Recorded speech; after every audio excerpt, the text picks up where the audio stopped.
بعض لوگ یہ سوال کرتے ہیں کہ نماز میں صورتیں کس ترتیب سے پڑھنی چاہیے، تو اس کا آسان سا جواب ہے کہ جس ترتیب سے قرآن پاک میں لکھی ہوئی ہیں۔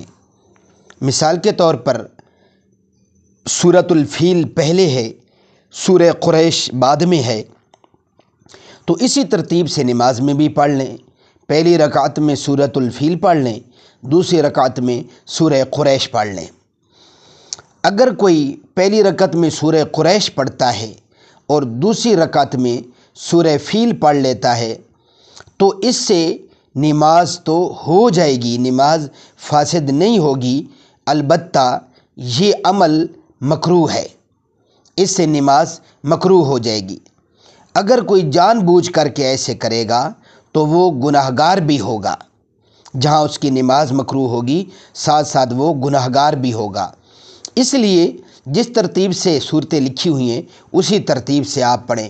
سورہ فیل پہلے ہے، سورہ قریش بعد میں ہے، تو پہلی رکعت میں سورہ فیل پڑھ لیں، دوسری رکعت میں سورہ قریش پڑھ لیں۔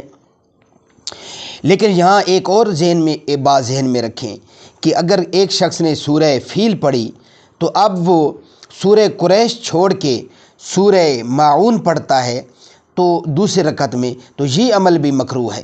کم از کم 2 سورتوں کا فاصلہ درمیان میں ہونا چاہیے۔